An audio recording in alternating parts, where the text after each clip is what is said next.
बिस्मिल्लाहिर्रहमानिर्रहीम। रोही व्लॉग से मोहम्मद आसिफ जावेद।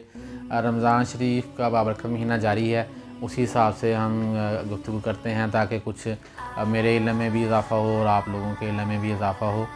जहाँ तक मुझे समझ आती है मैं कोशिश करूँगा कि वो उलमाए कुरान से जो सुना है उसके मुताबिक मैं आपको बता सकूँ। अज़ान के मुतल्लिक है, सहरी के टाइम जो हम खाना पीना कब बंद करते हैं, तो उसमें यही है कि जब अज़ान शुरू होती है तो उस वक़्त हम खाना पीना बंद कर देते हैं।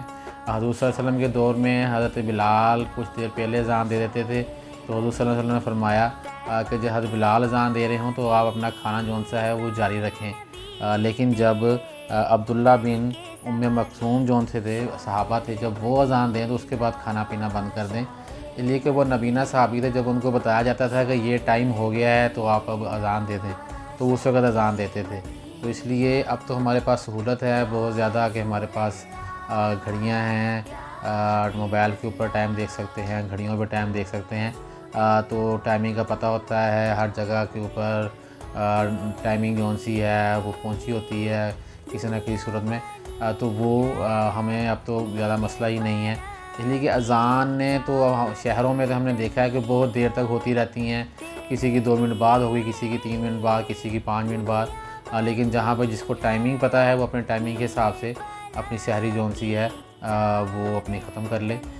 इसलिए कि अब तो हम वो अलार्म लगा के पहले उठ जाते हैं, आराम से अपनी सहरी जौन सी है टाइम से पहले कर सकते हैं। लेकिन उसमें ये भी है कि अगर जिस तरह अज़ान शुरू हुई है और हम खाना खा रहे थे, वो लेट उठे हैं, तो खाना खाते हुए अज़ान शुरू हो गई है तो 1-2 मिनट में आप कुछ खा सकते हैं, उसके ऊपर ममानत नहीं की गई।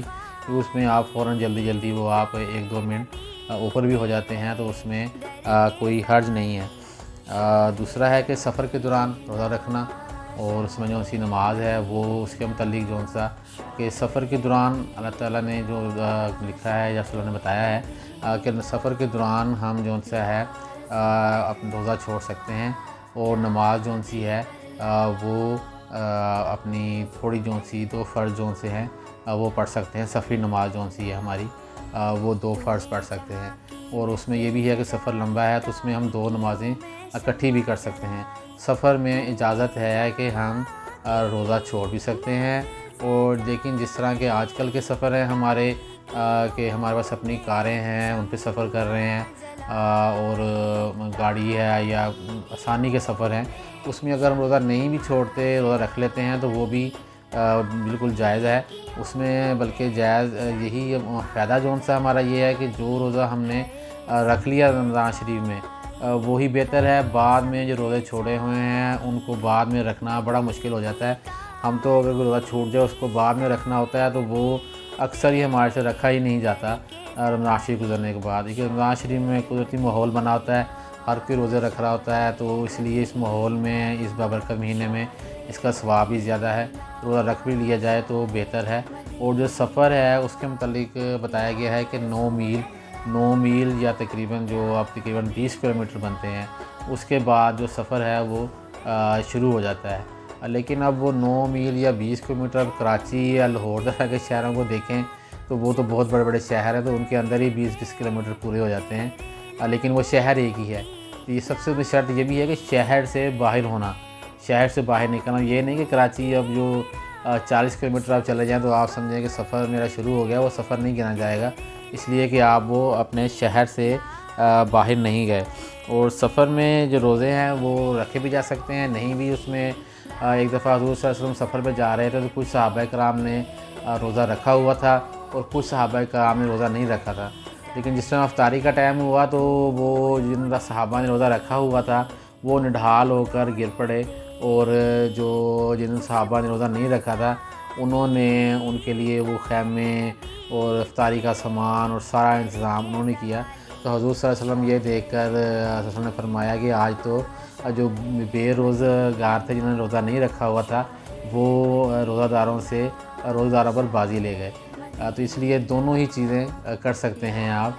इसी तरह हज़रत आयशा फरमाती हैं कि एक दफ़ा हम सफ़र में थे तो हज़ूर सल्लल्लाहु अलैहि वसल्लम ने उस दिन रोज़ा नहीं रखा और नमाज भी सफ़ी नमाज अदा की। और हज़रत आयशा फरमाती हैं कि मैंने उस सफ़र में रोज़ा भी रखा اور نماز بھی پوری پڑھی۔ تو جب شام کو میں حضرت کو پتہ چلا، بتایا، تو حضرت نے فرمایا کہ عائشہ آپ نے بہت اچھا کیا، اور میں نے آپ نے بہت اچھا کیا، اور جو میں نے کیا وہ بھی بہتر ہے۔ تو دونوں صورتوں میں ہی جون سا ہے ہم یہ کر سکتے ہیں۔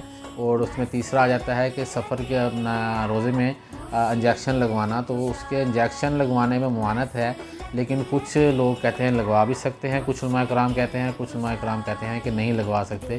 تو اگر بہت ہی کسی ضرورت کے تحت انجیکشن لگانا پڑ جائے تو اس کا بہتر طریقہ تو پھر یہ ہے کہ آپ اس روزے کا فدیہ بھی دے دیں، تاکہ آپ کا روزہ جون سا ہے وہ قبول ہو جائے۔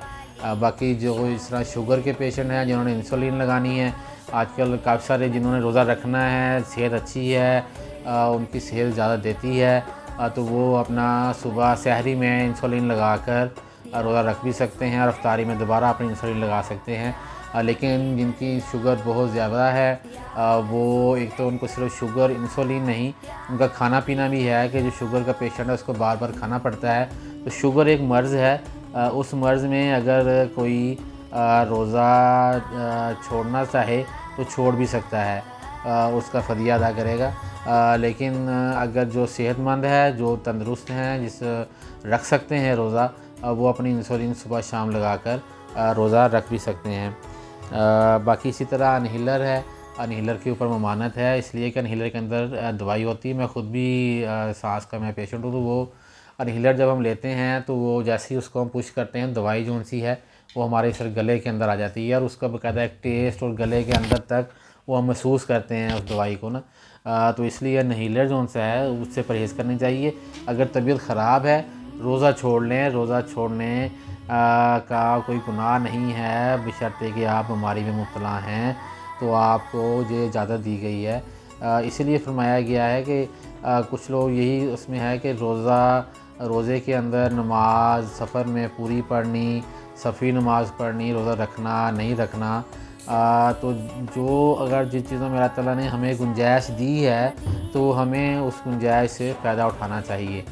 باقی اللہ تعالیٰ اگر کوئی غلطی اس میں میرے سے ہو گئی ہو تو معاف فرمائے، اس لیے کہ یہ احادیث مبارکہ ہیں جن سے ہمارے علماء کرام بھی پڑھتے ہیں۔ علماء کرام میں بھی بہت سارے اختلافات ہیں، تو ہم اپنے علماء کرام سے سن کر ہی میں نے بھی ان کو بیان کیا ہے۔ باقی اللہ تعالیٰ رمضان شریف کے صدقے اس میں کوئی غلطی کوتاہی ہوئی ہو تو معاف فرمائے، اور ہم سب کو روزہ جون سا ہے وہ اچھے طریقے سے پرہیز کے ساتھ رکھنے کی توفیق عطا فرمائے۔ والسلام۔